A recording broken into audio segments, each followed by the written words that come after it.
सदके का जो गोश्त होता है वो घर में बंदा इस्तेमाल कर सकता है या नहीं कर सकता? अगर मन्नत मानी थी तो फिर तो इसकी अदायगी वाजिब होती है। ठीक। और जब सदका बतौर मन्नत वाजिब हो जाए तो फिर इसको अपने मातहत यानी अपने जो घर वाले हैं, बीवी बच्चे, इनको नहीं दे सकते, अपने वालिद को भी नहीं देंगे, अपनी वालदा को भी नहीं देंगे।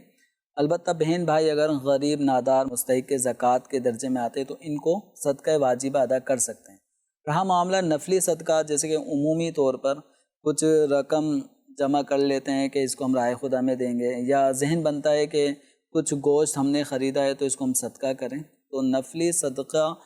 बेहतर है कि जब सदक़े का लफ्ज़ आम तौर पे जब बोला जाता है तो फिर लोगों का अपना जहन भी होता है कि ये हम बाहर जो गरीब रिश्तेदार हैं या अहले मोहल्ला में कोई गरीब है उसको देंगे, तो ये घर में उमूमी तौर पे नफली सदक़े वगैरह का गोश्त इस्तेमाल नहीं किया जाता। लेकिन अगर कोई कर ले तो उसने कोई नाजायज़ नहीं खाया, उसने अपने बच्चों को कोई नाजायज़ नहीं खिलाया, लेकिन एक उमूमी तौर पे जब सदका अपने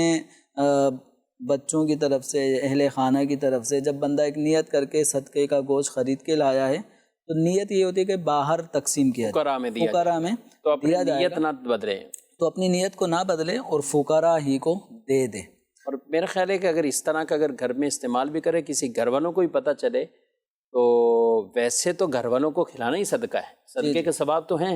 लेकिन अगर यूं कोई कहे कि मैंने आज ये सदका निकाल के गोश्त लिया था, ये सदका निकालना था और यही आपको खिला दिया या घर पे खिला दिया, तो घर वाले भी शायद अच्छा नहीं समझेंगे, इसको अच्छा नहीं समझेंगे। बल्कि बाज़ कमज़ोर एतिकाद वाले वो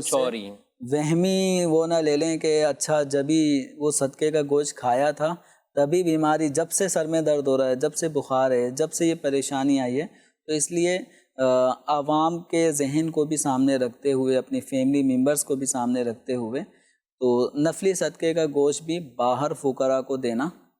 बेहतर है। घर में अगर इस्तेमाल कर लिया तो कोई गुनाह की बात नहीं है।